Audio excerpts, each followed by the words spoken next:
Hi guys, and welcome to Digital Learning Day 2. Hooray! I have got the two most challenging problems that I assigned for you guys on Thursday, which is crazy that I almost forgot what day that was, given that that is today. I'm going to look at solutions to two of those problems for you, and that's going to save some time next Monday, so we can do review that's fresh problems, fresh ideas, instead of rehashing the old. So that's how I'm going to use my Digital Learning Day. Review and answering questions I'm sure that you left class with last time. All right, so number 20, page 472, I recommend, given that I'm not doing like a notes check on this, I recommend that you simply get out the homework assignment that I gave you on Thursday and check to see if your solutions match up with the one that I have here, or if it's close. If not, make fixes as needed.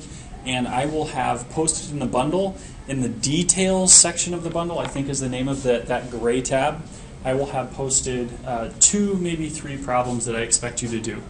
All right, so number 20, some people are concerned that new tougher standards and high stakes tests adopted in many states may drive up the high school dropout rate. The National Center for Education Statistics reported that the high school dropout rate for the year 2000 was 10.9%.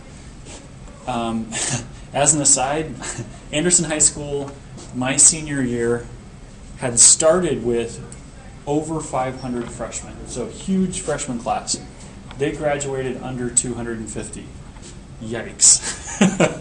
All right, so getting back to the national data, we've got a dropout rate of 10.9%. One school district whose dropout rate has always been very close to the national average reports that 210 of their 1,782 students dropped out last year. Is there experience evidence that the dropout rate may be increasing? And to explain. All right, we'll notice that we've got a percentage that we believe to still explain what's going on for a population trend all across the nation. We've got a sample that may corroborate, that is, confirm or deny that population proportion still explains the national dropout rate across the nation. So first thing we want to do here, we'll try a hypothesis test. We want to define our hypotheses. All right, so the first, H naught, this is our baseline assumption. That's the assumption that P has not changed in, what was the, I don't know what year the sample came from, but since 2000, P has not changed from 0.109, 10.9%. The alternative hypothesis is that they ask, is there experience evidence that the dropout rate may be increasing? That's the context that we need right here to define the alternative hypothesis. We don't care about decreasing, we don't care about any change. We only care if the population dropout rate is increasing. So the alternative would be that P is greater than 0.109. Okay, we've got our hypotheses, no sweat there. Next we go to model and conditions.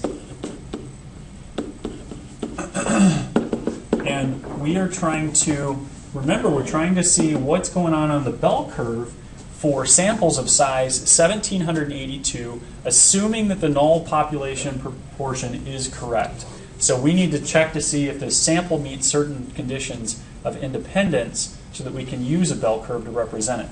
The first condition to check is randomization. I'll just abbreviate it as random. We need to assume 1,782 students from this high school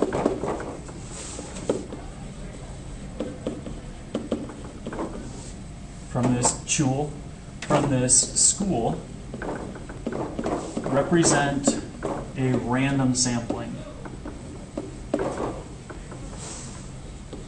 Okay, that condition, almost never do we fail to do a hypothesis test because of that condition. We pretty much just state that we're assuming it, as crazy as that is, unless we have strong evidence in the context of the problem that there's no way they collected their sample in a simple random sample sort of fashion. All right, so randomization, we at least say that we're assuming it. 10% condition, we can, that one, our check for that condition makes a little bit more sense. 1,782 students is certainly less than 10% of all the high school students in this year of interest.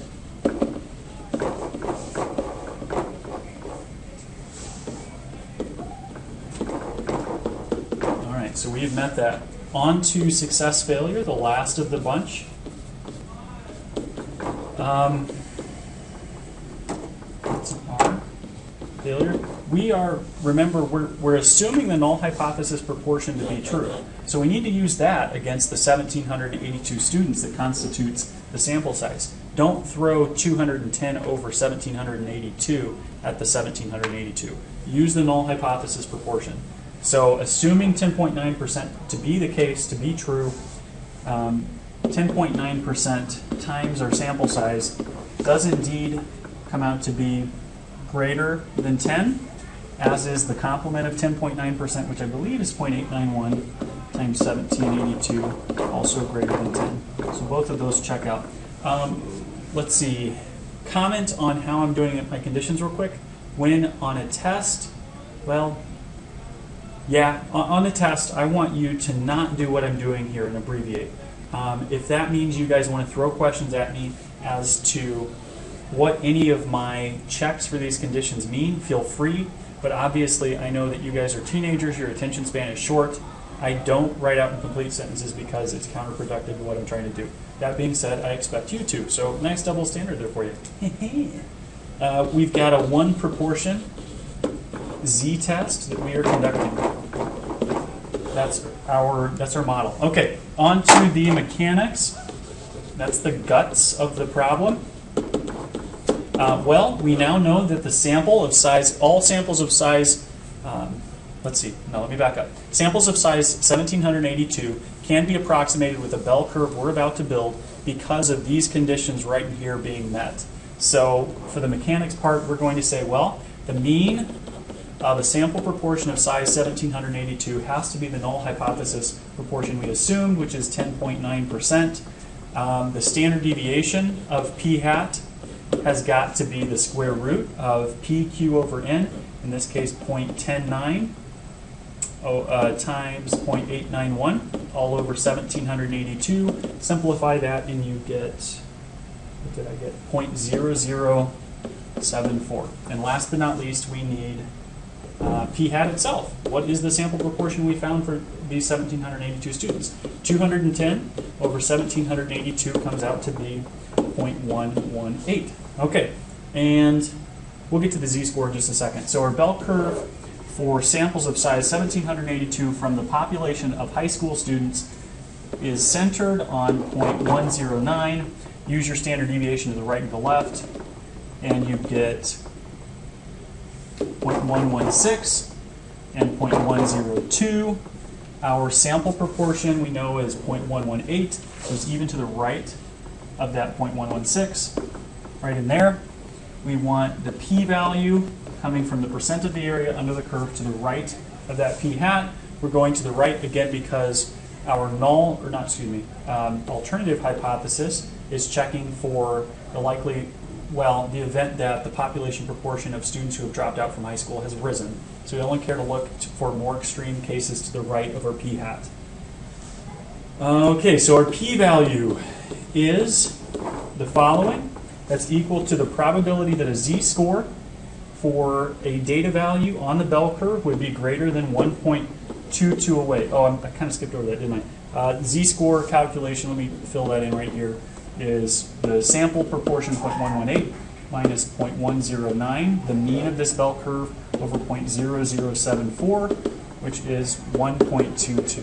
Okay, there's the z-score that you needed. So the p-value is the probability that a data value be at least 1.22 standard deviations from the mean, which this sample proportion is right here. It is 1.22 standard deviations from the mean. Okay, that comes out to be not tremendously high, 0.111 rounded to the third decimal place. So they did not ask us to define a level of significance for our test before we conducted it. So, we're making the arbitrary call on whether or not we want to accept or reject based upon that p-value after we calculated it. So I'm going to say, well, it is higher than 0.05, which is a pretty standard alpha level, significance level. So for my conclusion, fail to reject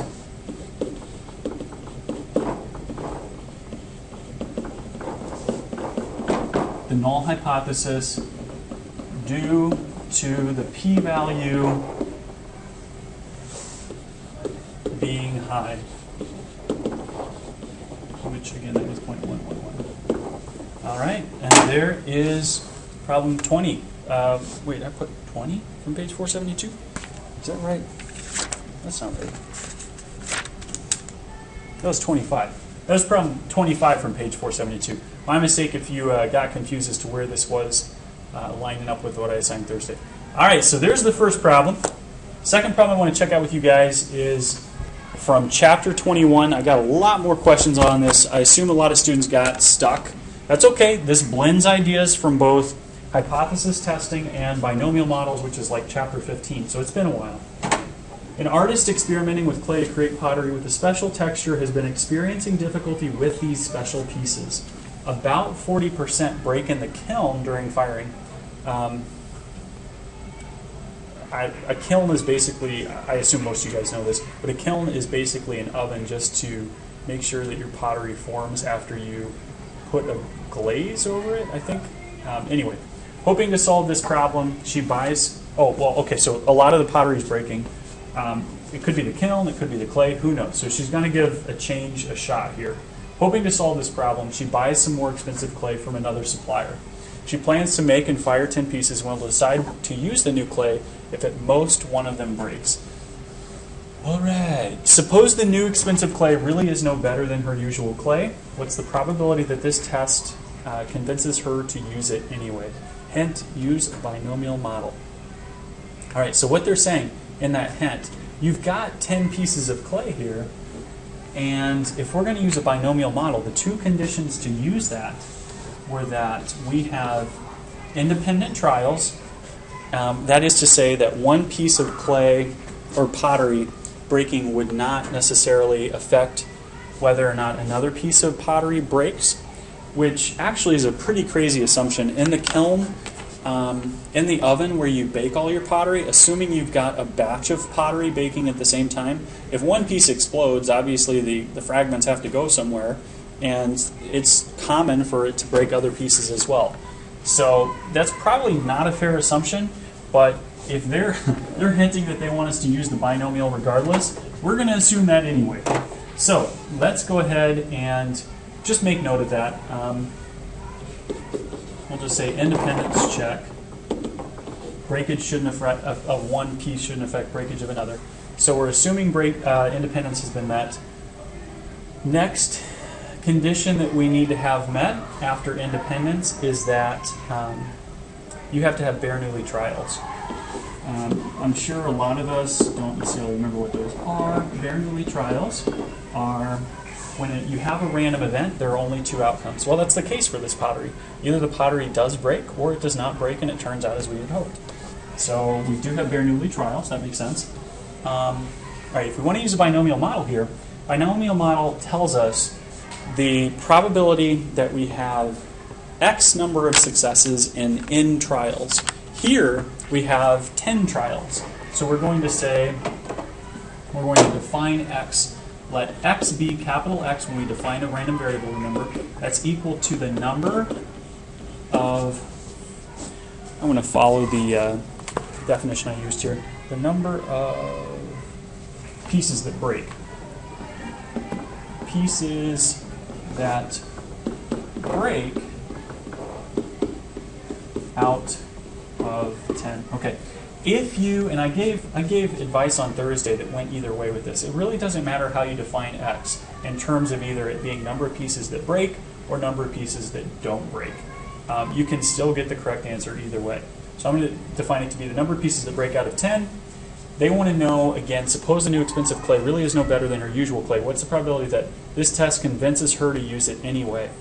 So what that means is that if the new clay is no better than the old, the probability of success, that is the probability of breakage for a single piece, is going to be 0.40. Q, obviously the complement of that, when you only have two trials, would be 0.60. So probability that the test convinces her to use the new, even if it is no better, that means that in the 10, the sample size of 10 pieces of pottery here, 0 or 1 of them break. She's convinced it's better even though it isn't. So the probability we care about here is when x for this new clay equals 0 plus, because these are mutually exclusive events, the probability that x equals 1. Use binom CDF. Let me fill that out in blue below. Binom CDF with 10 trials, probability of success, if we're talking about success being a break, 0.4 and 0 for the first here, and then you'd have binom CDF of 10, 0.4, and 1 for the second, and you get a net probability of 0.046, rounded to that third decimal point, or third decimal place. And there you go. There's the binomial model approximating the likelihood that we just found the probability that she commit a type 1 error, didn't we?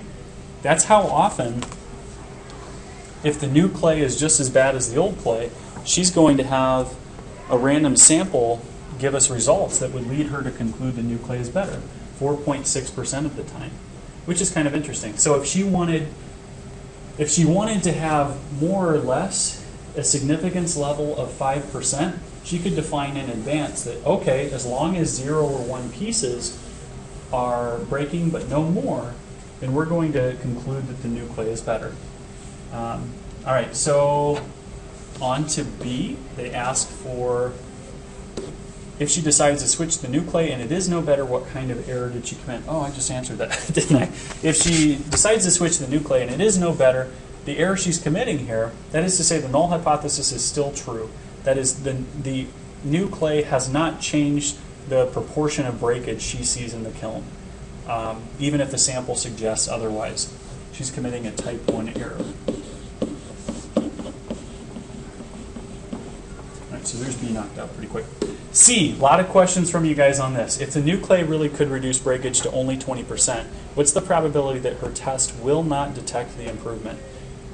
Okay, so what this is saying is, what's the probability that she's testing at the same quote-unquote level of significance? She's still making her decision based upon whether or not 0 or 1 pieces break. If 0 or 1 pieces break, she concludes the new clay is better. If 2 or more break, she's concluding the new clay is not better. We want the probability that her test will not detect the improvement. That means we need to define a new variable here. Let's let y, and you'll see why we're setting up a new variable in just a second. Y is equal to the number of pieces breaking in 10 with the p has changed though. The probability of success is no longer 0.40, it's now 0.20. Q is obviously the complement 0.80. And what else did I want for that?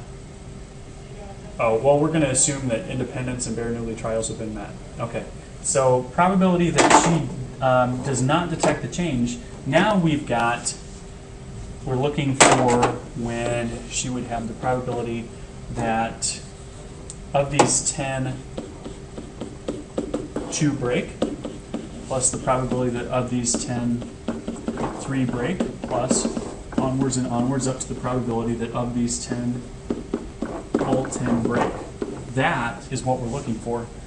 Because if any of those 9 events occur, that 2 through 3 through 4 up through 10 pieces of pottery break, she's not going to know that the new clay is better, because that is still within acceptable tolerance for her to continue to accept that the new clay is no better than the old, continue to accept the null hypothesis. So find this probability out using binom CDF. Let me write for you again below how you would start this. Binom CDF. Oh, excuse me, did I put CDF up here? Ooh, that should have been a P. PDF. Binom PDF. Some of you guys might want to figure out how to use CDF. I don't think it's essential. I didn't teach it because I don't think it's essential. But CDF would actually save some time here. Binom PDF of X is the number of trials, so 10. Probability of success in this case is 0.2, not 0.4, and you're starting with 2 successes. And you're going to do that. You're going to change this number here to be 3, 4, up through 10. because you're going to have 9 probabilities that you get from binomial PD-ethanol. That probability winds up being 0.6242. So there's a 62.42% chance that with random trials of size 10, she's going to have so many pieces break that she won't notice the clay is in fact better. That's kind of remarkable. That's actually pretty high, because we actually halved the breakage rate from 40% to 20%, but it's still super likely that she won't pick up on that difference if she uses a sample size of only 10 pieces. D is asking for, and I think this is an important question. Let me scroll back up. How can she improve the power over test? Offer at least 2 suggestions. Well, first of all, remember that power is the likelihood that we correctly, that is to say, well, let me just finish this. The likelihood that we detect that there has been a change from the null hypothesis when indeed there has been a change from the null hypothesis. That is to say that the population proportion is not what the null hypothesis claims it to be. 2 ways to do that. Well, she can first, she could increase the number of pieces that can break to reject the null hypothesis. Increase number of pieces to break to reject the null hypothesis. That is if the new clay is no better than the old. Think about it this way. Look back up here to this line. If we say, okay, we will accept that the new clay is better when there are 0, 1, or maybe even 2 pieces that break out of the 10, but no more, suddenly this probability drops. And remember, that probability was the likelihood that we mistakenly conclude the null hypothesis still reflects how many pieces are breaking for the new clay, even when that's not the case. Well, you take one of these out of that calculation, take a couple out of that calculation, this guy goes down. That means that you're going to be more likely to accept that there's been a change in the pottery. Okay, second piece here. She could simply use more pieces to test. Use more pieces to test. And if she did that, then that would mean she's going to see, as the sample size grows, the amount of variability from one sample to the next diminishes. Think about it this way. If I only test, one piece of pottery to see if it breaks or if it doesn't, and I've got a true breakage rate of 20% among the new pottery, it's going to look super extreme. Either I've got a 0% sample proportion, or I've got a sample proportion of 100%. So it's going to be extreme one way or another. Increase the sample size up to 100, and I think reasonably you could intuit, you could conclude that you would expect to see 20 of those pieces break and 100, or not 100, 80 of them not break. So, and those sorts of results are going to be more common. You're not going to see results as crazy as 0% and 100%. Increase the sample size, you increase the reliability of the test. That's a big, big piece of hypothesis testing. All right, that's your notes for you. Hope that helped you with the 2 problems you struggled with. I will see you guys next time. Have a lovely weekend.